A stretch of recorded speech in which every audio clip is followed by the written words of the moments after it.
ஓம் கிருஷ்ணாய வாசுதேவாய ஹரயே பரமாத்மனே பிரணந்த கிளேஷநாசாய கோவிந்தாய நமோ நமஹ. கன்னி ராசியில் இருக்கக்கூடிய அனைத்து அன்பர்களுக்கும் அன்பார்ந்த வணக்கத்தை உங்கள் ஜோதிடர் செல்வன் இந்த இடத்தில் தெரிவித்துக் கொள்கிறேன். கன்னி ராசி அப்படின்னாலே பெரும்பாலும் எல்லார் மத்தியிலையும் இருக்கிறது கண்ணீருக்குரிய ராசிங்கய்யா. எங்களுக்கு நல்லதே நடக்காது. ஏன் நடக்காது அப்படின்னா, உங்களுக்கு வரக்கூடிய நல்லது எல்லாத்தையுமே உங்கள் கூடவே இருக்கிறவங்க அப்படியே தட்டி பறிச்சுக்கிட்டு போயிடுவாங்க. அதுதான் இது நாள் வரைக்குமே உங்கள் வாழ்க்கையில் நடந்துக்கிட்டு இருக்கு ஐயா.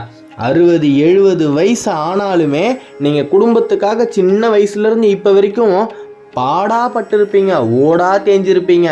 எந்த விதமான நன்றியுமே துளி கூட உங்கள் மேலே காட்டவே மாட்டாங்க.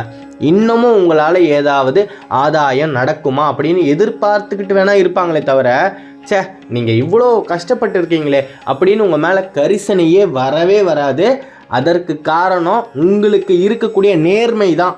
ஏன்னா எந்த ஒரு விஷயத்தை எடுத்துக்கிட்டாலும் உங்களுக்கு நேர்மை மட்டும்தான் தெரியும், குறுக்கு வழி 1000 தெரியும். ஆனால் அதில் ஒன்று கூட எடுத்து செயல்படுத்தவே மாட்டீங்க. அப்படி ஏதாவது ஒரு குறுக்கு வழியில் நீங்கள் போயிருந்தால் இந்நேரம் நல்லா இருந்திருப்பீங்களே. அதுக்காக தான் ஆரம்பிக்கும் போதே கிருஷ்ண பரமாத்மாவோட நாமத்தை பாராயணம் பண்ணிக்கிட்டு ஆரம்பித்தேன். அவருடைய வழியை நீங்கள் பின்பற்ற ஆரம்பிச்சிங்க அப்படின்னா வாழ்க்கையில் உங்களுக்கு ஜெயம்தான். அப்பேற்பட்ட கிருஷ்ண பரமாத்மாவே மகாபாரதத்தில் அவர் பயன்படுத்தாத குறுக்கு வழியா? ஒரு நல்லது நடக்கணும் அப்படின்னு சொன்னால் நாம் எப்பேற்பட்ட குறுக்கு வழியில் வேணால் செல்லலாம், அதில் தப்பே கிடையாது. அதையே நீங்கள் புரிஞ்சிக்க மாட்டீங்க. நேர்மை நியாயம் நீதின்னு பிடிச்சு இன்னைக்கு என்ன நிலைமையில இருக்கீங்க?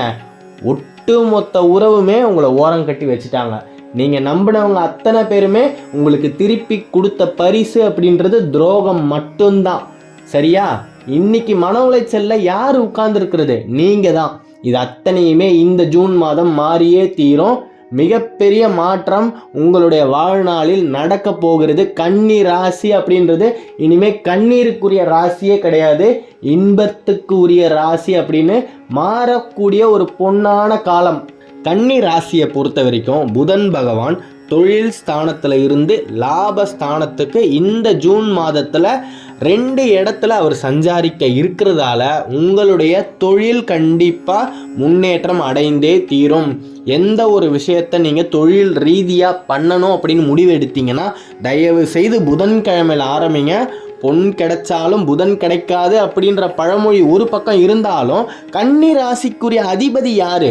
புதன். அப்பேற்பட்ட புதன் பகவானுடைய சுபிக்ஷமான கிழமையில நீங்கள் எந்த ஒரு காரியத்தை தொடங்குனீங்க அப்படின்னாலும் உங்களுக்கு அதில் வெற்றி மேலே வெற்றி தான். அடுத்தது அவர் லாபஸ்தானத்தில் சஞ்சாரிக்கும் போது மிகப்பெரிய ஒரு லாபம் உங்களுக்கு இந்த மாதம் தொழில் ரீதியில் கண்டிப்பாக கிடைத்தே தீரும். நீங்கள் எதிர்பார்த்த பணம் உங்களுக்கு இரட்டிப்பாக கண்டிப்பாக வந்து சேரும். அப்படி இருக்கும் பட்சத்தில் அந்த இடத்துலையும் நாம் நம்மளுடைய நேர்மையை கொண்டு போய் நிலைநாட்டவே கூடாது. ஒரு சில குறுக்கு வழிகளை பயன்படுத்துறதுல எந்தவித தப்புமே கிடையாது. நீங்கள் இது நாள் வரைக்கும் நேர்மை நீதி நியாயம்னு வாழ்ந்ததெல்லாம் போதும். அடுத்தவங்களுக்காக தியாகம் பண்ணி வாழ்ந்ததெல்லாம் போதும். இனிமே உங்களுக்காக கொஞ்சம் வாழ ஆரம்பிங்க. அப்படி வாழ ஆரம்பிச்சிங்கன்னா தான் உங்களை சுற்றி இருக்கவங்களுக்கு ஒரு விழிப்புணர்வு வரும். இத்தனை நாள் உங்களை அட்டை பூச்சி மாதிரி உறிஞ்சிக்கிட்டு இருந்தாங்கல்ல, உங்களுடைய உழைப்பு மட்டும் தேவை. ஆனால் உங்களுக்கு கொடுக்க வேண்டிய மரியாதையை கொடுக்கணும் அப்படின்னா அவங்களுக்கு அவ்வளோ கஷ்டம் வரும். ஆனால் உங்களை 24 மணி நேரமும் உழைச்சி உங்களுடைய உழைப்பில் அவங்க சம்பாரித்து மேலே போய்கிட்டே இருப்பாங்க. அப்படி இல்லைன்னு சொன்னாலும் உங்களுக்கு கீழே 10 பேர் இருந்தாலும் சரி, அந்த 10 பேருமே உங்களுடைய உழைப்பால் நல்லா இருப்பாங்க. ஆனால் உங்களால் நல்லாவே இருக்க முடியாது. காரணம் அவ்வளோ பொறாமை. நீங்கள் ஒரு 10 ரூபாய் அதிகமாக சம்பாதிக்கிறது உங்களுடைய சொந்தக்காரங்களுக்கே பிடிக்காதுங்க. உற்றார் உறவினருக்கு சுத்தமாக பிடிக்காது. தாய் தந்தை வேணால் உங்களுடைய வளர்ச்சியை பார்த்து பொறாமைப்படாமல் இருக்கலாம். ஆனால் கன்னி ராசியை பார்த்து இந்த ஊரும் இந்த உலகமும் பொறாமைப்படலை அப்படின்னு சொன்னாதான் ஆச்சரியப்படுறதுக்கே. மிகப்பெரிய ஒரு பொறாமைக்கு நடுவில் தான் நீங்கள் வாழ்ந்துக்கிட்டே இருக்கீங்க. அப்பேற்பட்டவங்க மத்தியில் நாம் எப்படி வாழணும்? சூட்சமமாக வாழணும். வாசுதேவ கிருஷ்ணரின் சூட்சமத்தில் 10% சூட்சமத்தையாவது கையாண்டிங்கன்னு சொன்னாதான் இந்த கலியுகத்தில் உங்களால் உங்களால் நீங்கள் நினச்சா மாதிரி வாழ முடியும், உங்களுடைய லட்சியத்தை அடைய முடியும். அதை விட்டுட்டு நேர்மை நீதி நியாயத்துக்கு பின்னாடி போனீங்கன்னா நீங்கள் இருக்கிற இடத்துலேருந்து இன்னும் 10,000 அடி பாதாளத்துக்கு உங்களை இந்த உலகம் தள்ளிவிடும். இதில் மாற்று கருத்தே கிடையாது. அப்பேற்பட்ட கடவுளே பரமாத்மாவே சூட்சமத்தை கையாளும் போது மனிதர்களாகிய நீங்கள் ஏன் கையாளக்கூடாது? அப்படி என்னங்க ஐயா உங்களுக்கு நேர்மைன்னு இன்னைக்கு எதை நீங்கள் சம்பாரித்து வச்சுருக்கீங்க? மன அழுத்தத்தையும் மன உளைச்சலுக்கு மட்டுமே தான் ஆளாகி உட்கார்ந்துருக்கீங்க. கன்னி ராசியில் இருக்கக்கூடிய அன்பர்கள் இனிமேல் கஷ்டப்படவே கூடாது.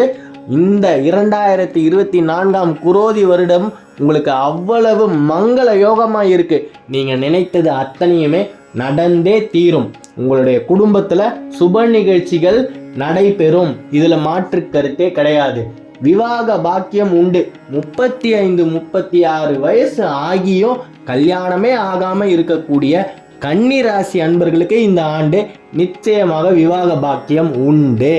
ஆகையால் அன்பார்ந்த கன்னி ராசியில் இருக்கக்கூடிய அனைத்து சகோதரர் மற்றும் சகோதரிகளுக்கும் நான் மிகப்பெரிய ஒரு வேண்டுகோளை வைக்கிறேன் அப்படின்னு சொன்னால், உங்களால் பக்கத்தில் இருக்கக்கூடிய பெருமாளுடைய ஆலயத்துக்கு போக முடியல அப்படின்னாலும் மனசுக்குள்ள கிருஷ்ண பரமாத்மாவை நினச்சிக்கோங்க.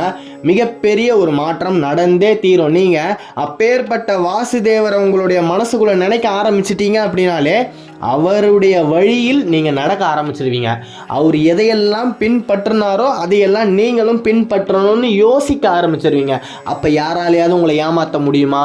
மிகப்பெரிய தந்திரவாதி அப்படின்னு சொல்லணும். அப்பேற்பட்ட தந்திரவாதியை நீங்கள் குருவாக ஏற்றுக்கிட்டீங்கன்னா உங்களை யாராலையுமே வெல்லவே முடியாது.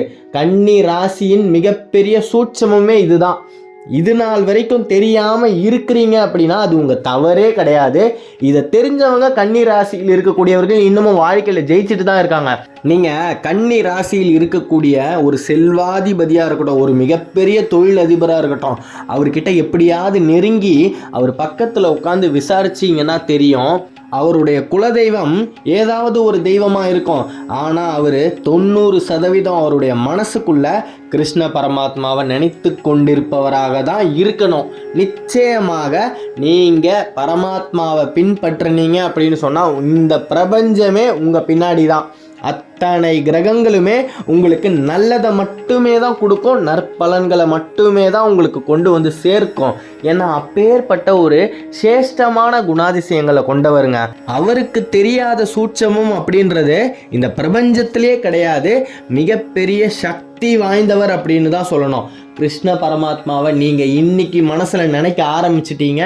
இந்த நொடியிலிருந்து உங்களுக்கு எல்லாமே நல்லதாக மட்டுமே தான் நடக்கும். நடக்கிற எல்லாமே நீங்கள் எதிர்பார்த்த மாதிரி தான் நடக்கும். தைரியமாக இருங்க. எந்த ஒரு தருணத்துலையுமே மன அழுத்தத்துக்கு மட்டும் ஆளாகிட வேண்டாம் அப்படின்னு இந்த இடத்துல ரொம்பவே தாழ்மையாக வேண்டி கேட்டுக்கிறேன்.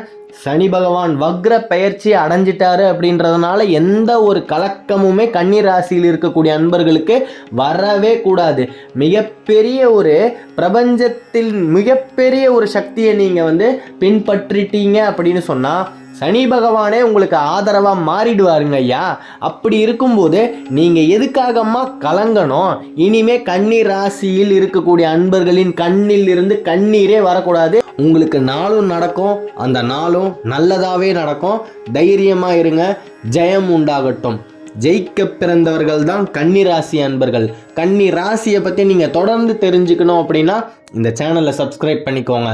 தென்னாட்டுடைய சிவனே போற்றி, என் நாட்டவருக்கும் இறைவா போற்றி. நன்றி.